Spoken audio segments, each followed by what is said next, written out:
I was born in Damascus, Virginia in 1954, the second son of a man who worked the railroad and a woman who kept a garden that was the envy of the county. I grew up in the shadow of the mountains the way everyone in that part of Virginia grows up in the shadow of the mountains, not thinking about them particularly, the way you don't think about the air, because they were simply the shape of the world, and the world had always had that shape, and there was no reason to think about it. I came to the Forest Service in 1976, 22 years old, hired as a seasonal ranger in the newly designated Mount Rogers National Recreation Area, and kept on permanently the following year because I was good at the work and because the district needed people who were good at it, and because, though I didn't understand this at the time, the mountains had been waiting for me specifically and were content to wait another season while I completed the hiring process. I didn't understand the last part until the February summit. I've told you about the February summit. What I want to tell you now, what the 10th story is what the 30 years after the February summit have been. What I am, what I've become in the mountain service, what it means to say yes to a place and then live in the yes. I'm going to tell it plainly, because plainly is the only way left. In the weeks after the February summit, I noticed the first change. Not a dramatic change, not a transformation, something subtle, the kind of alteration that you notice only in retrospect, the way you notice that a room has gotten darker without being able to say exactly when the darkening happened. I noticed that I knew things. Not things I had learned, things I knew in the way you know your own name, immediately, without process, without the intermediate step of having been told. I would drive to a section of the district I hadn't visited in weeks and know before I arrived what I would find there. Not always, not with perfect reliability. The knowing was not omniscience, nothing so clean as that, but often enough that I stopped being surprised by it and started treating it as a condition of the work, the way you treat a reliable instrument, something you factor in and rely on without needing to understand its mechanism. I knew when people were in trouble before the calls came in. Not the details, not who or where or how, but the quality of a given day. The sense that today was a day that required attention in a specific direction, and I would orient my patrol towards that direction and find, more often than the statistics of random chance could account for, what needed finding. I knew on the right nights when the shelter on Whitetop needed a fire in it. This knowing was the clearest of all the changes, the most specific and the most reliable. On certain nights, in certain conditions, not all storms, not all bad weather, only the right ones, the ones that produced the specific combination of circumstances that sent the right people to the right shelter, I knew. I woke in the morning with the knowledge the way you wake with a dream still formed, still fully formed, and I came to the mountain, and I built the fire, and I waited. I have done this 30 times in 30 years. Tonight is the 31st. The second change was what I could see. Not the second view. I told you about the second view at Buzzard Rock, and what I experience at Buzzard Rock is what everyone experiences at Buzzard Rock, or everyone who has the sensitivity for it, which is perhaps 1 in 10. What I mean by what I could see is something more personal than that. I began to see the things the mountains held.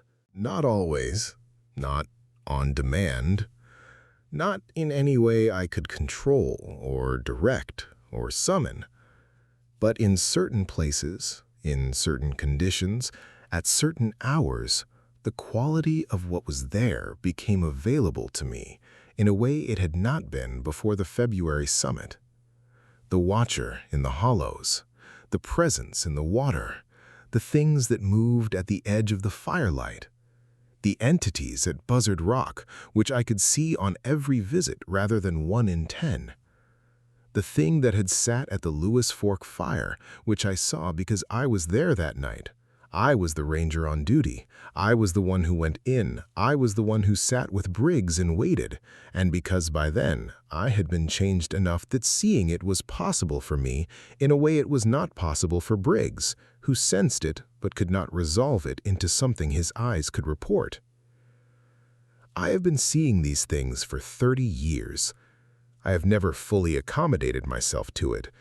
It is not the kind of thing you fully accommodate yourself to.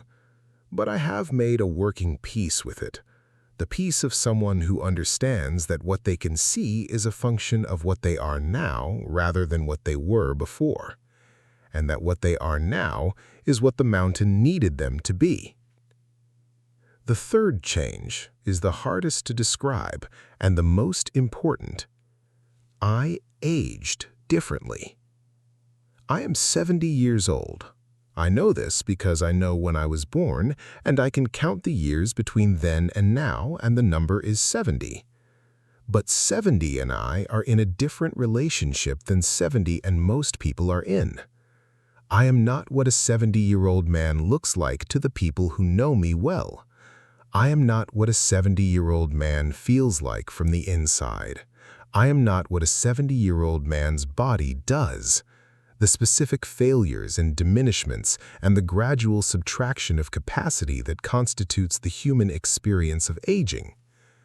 I am not what I should be at 70 if the only thing that had happened to me was 32 years of backcountry ranger work and the ordinary accumulation of years. I have thought about this for a long time.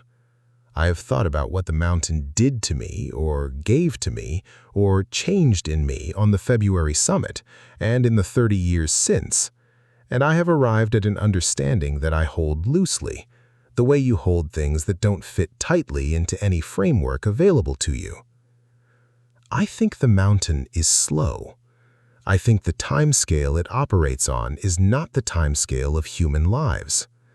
I think when it said what it said to me in the bivy on the February summit, when it communicated the need for someone who would stay, someone who would tend the knowing, it was operating in mountain time, which is very long time, and the accommodations it made to the person who said yes to it were accommodations calculated in mountain time rather than human time. I think it is keeping me here until the work is done. Not forever, not beyond what is reasonable, but longer than the years alone would account for. I think it needs me here until it finds what it's been looking for. What it's been looking for. I have known this for 20 years. I have known it since Gerald Watts held my wrist in the road in March and told me it was bringing something down. I have known it since I understood, sitting with that statement for the years after Watts died, what had been brought and why, and what the bringing meant in the context of everything else I knew. Something came to these mountains 19 years ago. Something that had been elsewhere. I don't know where. I don't have the language or the geography for where. And that came to the Virginia highlands for a reason that took me years to understand, and that I now understand as simply as I understand anything. It came looking for a way through. Not a physical passage, not a gap in the terrain or an unmapped route through the wilderness, a passage of a different kind. The kind that Buzzard Rock offers a glimpse of, the double exposure, the co-presence of two arrangements of the world, the kind that the figures August Lowe made were gesturing toward with their carved doors, the kind that the map in Tom Cartwright's desk understood in a way that the people who made the map didn't. A passage between what these mountains are in our arrangement of the world and what they are in the other arrangement, the one visible in the second view at Buzzard Rock, the one the things at the tree line live in. Something came here 19 years ago because this is one of the places where the passage is possible, where the veil, as Olivia Chen's grandmother called it, is thin enough to cross. And the mountain, which has been here long enough to know about the passage and to know what it means when something is looking for it. The mountain needed a person who knew, a person who could see, a person who had said yes and stayed and learned the deep grammar of this place well enough to recognize what was happening and to do what needed doing when the time came. I am that person. I have been that person for 30 years. The time has come. I need to tell you what tonight is. Tonight is not ordinary. I know you know this. You have known it since the first story, some of you since before the first story, the ones with the sensitivity for it. Greta has known since she walked into the shelter and saw me by the fire. Marcus has known since the second story. The knowing has been arriving for each of you at different rates and by different routes, and you are all, now, at the same place of knowing. Tonight is the night the passage opens. Not because of the storm. The storm is incidental, the weather the mountain uses to create the necessary conditions, the mechanism rather than the meaning. The passage opens tonight because everything that needed to be in place is in place. 30 years of a ranger learning this mountain. 19 years of something waiting on the other side of the veil for the passage to be made possible. The right people in the right shelter with the right fire and the right stories to prepare them for what the stories were always preparing people for. The passage opens at dawn. I know this with the certainty of someone who has been told directly, in the approximate language of things that don't use words, by the mountain that has been telling me things for 30 years. It opens at dawn, and it stays open for a period. Not long, long enough. And what I need, what the mountain needs, what the thing that came 19 years ago has been waiting 19 years for, is witnesses. Not participants, not people who cross through. Witnesses. People who see the passage open and who carry the knowledge of it after it closes, who hold it in the way that the stories need to be held. Carefully, tended, brought out when the time is right and the fire is burning and the night is long and the right people are stranded in the right shelter. People who say yes. You said yes an hour ago. You said yes when I asked if you were the people who would carry the stories, and I believe you meant it, each of you, in the way that matters.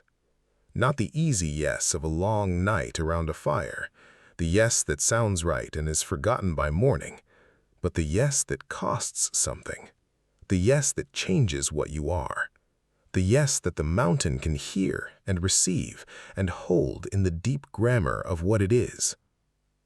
You are here because I needed witnesses, because the mountain needed witnesses, because 30 years of tending the knowing and telling the stories and sitting with the fire on the right nights has been at its deepest level the work of finding 5 people who could say yes and mean it in the way that would let them see. I didn't choose you. I want to be clear about this. The mountain chose you. The storm chose you. The specific circumstances of your specific lives brought you to the Whitetop Summit Trail on the day of a February blizzard, and the blizzard brought you to this shelter, and I was here because I knew you were coming, and the 10 stories were the preparation you needed to be able to see what you're going to see at dawn. This is what I am. This is what the 30 years have been. This is the 10th story. He stopped talking. The shelter was fully quiet. Not the quiet of people holding their breath, but the quiet of people who have exhaled something they've been holding for a long time and are now simply breathing. The fire was at its very lowest point, the coals giving a deep red glow that was less like light and more like the memory of light, the warmth of it still present, and the illumination nearly gone. Outside, the storm had changed, The sound of it had changed. Not stopped, not broken, but shifted into something softer, something that was doing different work than it had been doing an hour ago. The sustained pressure of the wind against the mountain had eased into something more variable, more occasional, the gusts separated by periods of near stillness that they could all hear as the gaps they were. Nearly over. Nearly. Sam said, "The passage, at dawn." He said it quietly. "What does it look like?" "I don't know," Elias said. "I've never seen it. I've been waiting 30 years to see it." "You've been here before, on the right nights, 29 other right nights." "Yes." "And the passage didn't open on those nights?" "No." "Why not?"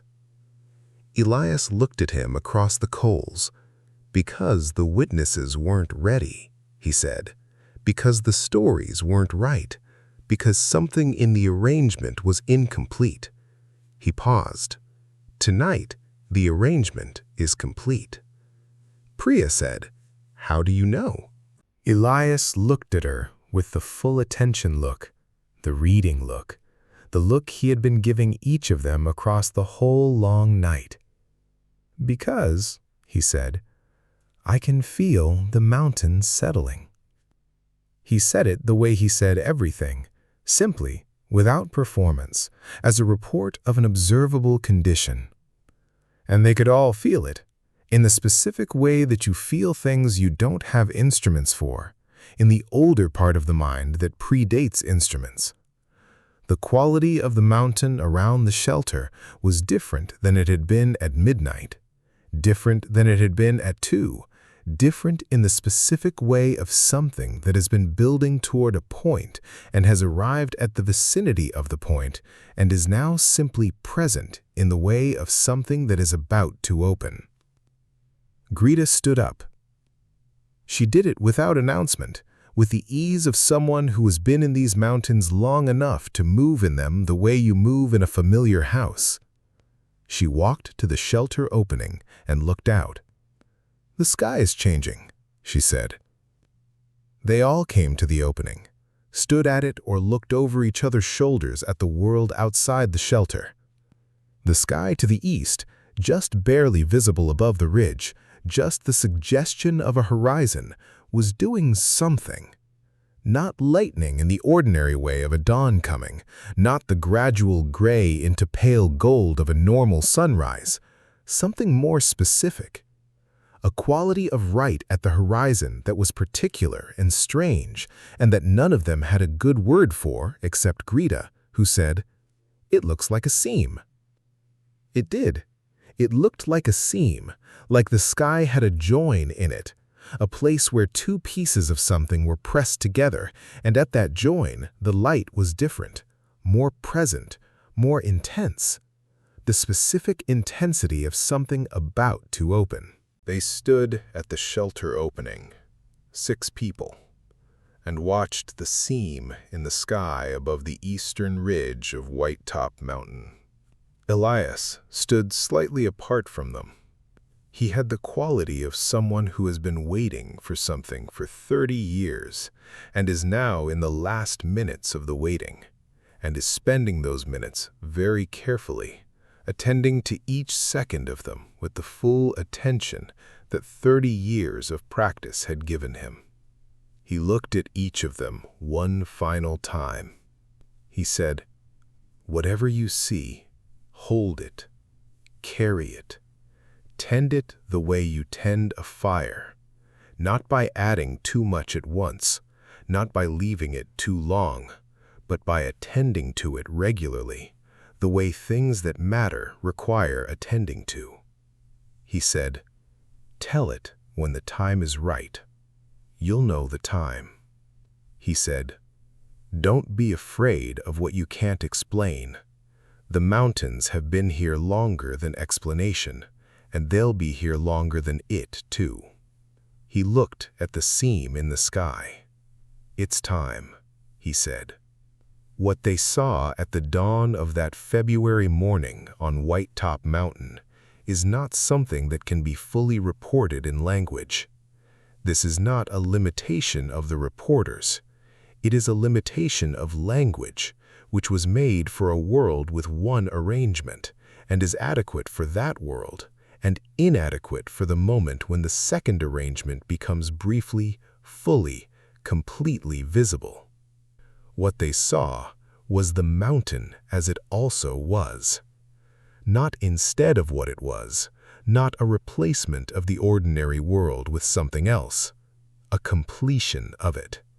The ordinary world still fully present, the ridge, the snow, the sky, the cold February air, all of it exactly as it had been, and simultaneous with it, co-present, the other arrangement fully visible, the way Buzzard Rock showed it in glimpses and the way this showed it completely, without the tentativeness of a glimpse, without the brevity of 10 seconds.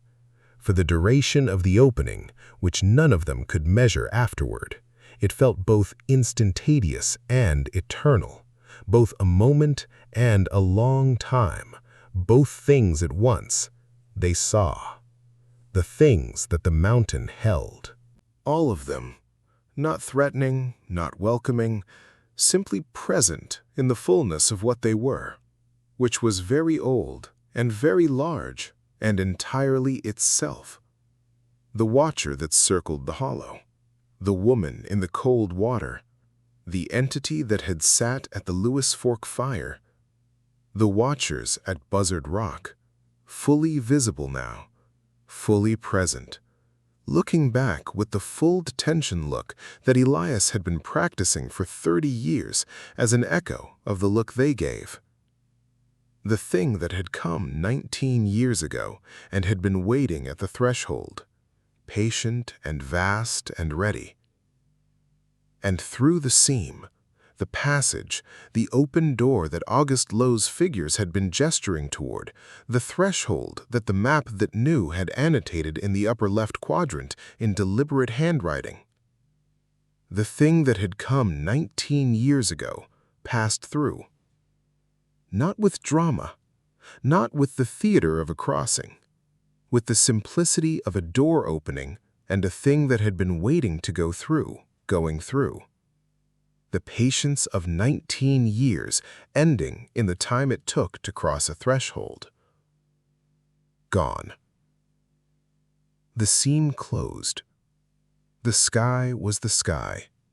The ridge was the ridge. The snow was the snow. The ordinary world, singular and complete, fully itself, as it always had been and would be. They stood at the shelter opening in the February dawn, and the light came up in the ordinary way, the gray into pale gold of a normal sunrise after a storm, the world clarifying itself after a long night. Elias was not at the shelter opening with them. Lena turned first, then the others. The shelter was empty. The sleeping platform, the fire ring, the coals still glowing their deep red. His pack, which had been against the back wall all night, was there. His coffee cup was there, still warm to the touch when Priya picked it up. Everything he had brought was there. Elias was not there. Sam said his name, then louder. Then they were all outside the shelter calling into the morning, not frantically, not with the panic of a missing persons situation, but with a quality of calling that understood, even as they called, that calling was not going to produce what they were looking for. The summit of Whitetop Mountain in the February morning after the storm was clear and cold and entirely still. The snow was undisturbed around the shelter, except for their own tracks. No tracks leading away, no tracks in any direction that were not theirs. Greta stood in the snow outside the shelter, and she looked at where Elias had been standing, and she looked at the place in the sky where the seam had been, and she was quiet for a long time. Then she said, "He went through." Nobody argued. It was the correct observation made by the person in the group with 30 years of these mountains and the equanimity to say the true thing simply. "He went through," she said again. Not grief in it, or not only grief, something more complex, the acknowledgement of a thing completed. A 30-year waiting ended in the only way it could have ended, which was the way he had understood it would end from the night in the bivy on the Rogers summit, when he said yes to a mountain that needed someone to stay until the work was done. The work was done. They descended together, the 5 of them, as the February morning came fully in over the Virginia highlands. The trail was clear enough after the storm's passage, the sky hard blue and cloudless, the snow bright in the new light. They walked in a loose group, not talking much, the specific silence of people who are holding something carefully, attending to it, making sure it doesn't spill. At the trailhead, they stood by their cars for a moment. None of them were ready to simply drive away. Marcus said, "The stories." "Yes," Lena said. "We carry them. We carry them." Sam looked back up at the ridge, the long white spine of it running southwest toward Mount Rogers, the summit invisible from here, but present in the way that things are present when you know where they are. He said, "Do you think he knew, from the beginning of the night, that tonight was the night he went through?" Greta considered this. "I think he knew it was a possibility," she said. "I think he's known it was a possibility every night for 30 years. She paused. "I think tonight it became a certainty. I think he could feel it the way he could feel everything about this mountain, the settling, the arrangement being complete." He said the arrangement was complete because of us, because we said yes. "Because we said yes," Greta agreed. Lena had her notebook out. She had been writing since the trailhead, not frantically, not with the old journalist's urgency, but steadily, carefully, the way you write something down when you need to make sure it stays exactly as it was. She looked up from the notebook. "The fire was still burning when we left. I checked. The coals were still going." "Yes," Priya said.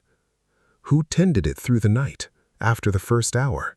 "He tended it all night, every 20 minutes, every addition of wood. He never stopped tending it." Nobody answered immediately. Then Marcus said, quietly, "The mountain." They stood with this for a moment. "The mountain tended the fire," Sam said. Not a question. The statement of someone arriving at an understanding that had been building for a long time. "The mountain tends its own fires," Greta said.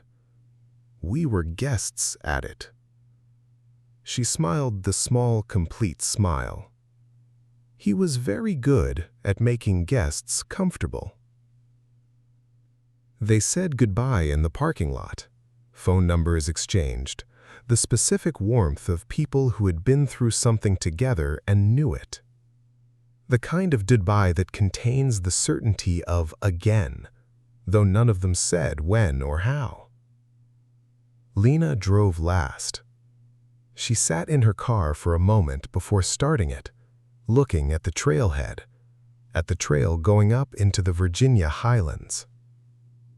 She opened her notebook to the first page of the night's notes, and she read what she'd written, the date, the time, the anchor she'd put down at the beginning of the night when the journalist in her had needed something verifiable to hold on to.